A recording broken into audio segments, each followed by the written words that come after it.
नमस्कार। आज का हमारा विषय है प्राचीनतम समाज। यह वीडियो सीटेट की तैयारी करने वाले विद्यार्थियों के लिए कारगर है, अतः इसे पूरा अवश्य देखें। पूरा पाषाण युग। पूरा पाषाण मानव हाथ की कुल्हाड़ी और कंकड़ों के औजार उपयोग में लाता था। दक्षिण भारत में पाए गए पूरा पाषाण स्थलों में हाथ की कुल्हाड़ियाँ मिली है। सोहन नदी की घाटी में कंकड़ों से बने हथियार व औजार मिले हैं। सोहन नदी सिंधु नदी की सहायक नदी है। इस युग में मानव शिकार व भोजन एकत्र करने की अवस्था में था और इन औजारों का उपयोग शिकार को मारने काटने आदि के लिए करता था। वह खानाबदोश जीवन बिताता था और उन जगहों की तलाश में रहता था जहां खाना और पानी अधिक मात्रा में मिल सके। मानव उन स्थलों पर रहना पसंद करता था जहां शिकार आसानी से प्राप्त हो सके।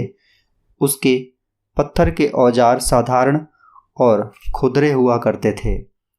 इस समय मानव स्फटिक कांचमणि के औजार बनाता था और औजार बनाने के लिए कांचमणि सबसे लोकप्रिय वस्तु थी। हाथ की कुल्हाड़ियों और मुट्ठी में पकड़कर शिकार किया जाता था। यह तरीका काफ़ी खतरनाक था क्योंकि शिकार करते समय मानव को पशुओं के बहुत पास जाना पड़ता था। इस युग में चीरफाड़ करने के लिए औजार और गणासे बनाए जाते थे। इन औजारों का उपयोग जानवरों को चीरने, फाड़ने व काटने के लिए किया जाता था। शायद इनका प्रयोग जानवरों की चमड़ी साफ करने के लिए और मिट्टी खोदने के लिए भी किया जाता था। मध्य पाषाण युग। इस युग में पत्थर के औजार पत्थर की परतों या पत्थर के टुकड़ों से बनाए जाते थे। इस युग में हाथ के औजार जैसे कुल्हाड़ी पहले से छोटे थे। कुल्हाड़ियों के अलावा सुतारी, खुरचनी और बाण आदि मध्य पाषाण युग के विभिन्न केंद्रों पर पाए गए हैं। इन औजारों को बनाने के लिए कई तरह के पत्थरों का उपयोग किया जाता था। इसमें मुख्य थे गोमेद, जेस्पर या सूर्यकांत आदि। उच्च पाषाण युग। विश्व के संदर्भ में उच्च पाषाण युग का दो कारणों से विशेष महत्व है।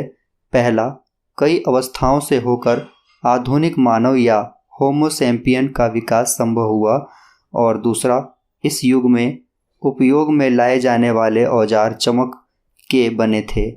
मध्य पाषाण युग। मध्यवर्ती युग में मानव ने बहुत छोटे, नुकीले और पतले औजार बनाए जिन्हें लघु पाषाण भी कहा जाता था। यह औजार बाण और मत्स्य भालों के रूप में उपयोग में लाए जाते थे। इस मध्यवर्ती युग का एक महत्वपूर्ण केंद्र लांगनाज गुजरात में मिला है। यहाँ खुदाई में हड्डी के बने कुछ औजार भी मिले हैं। तरह तरह की मिट्टी के बर्तन जो अच्छी तरह पके नहीं हैं इस केंद्र में मिले हैं। कई मध्यवर्ती केंद्र कृष्णा नदी के दक्षिण के भूभाग में और छोटा नागपुर में मिले हैं।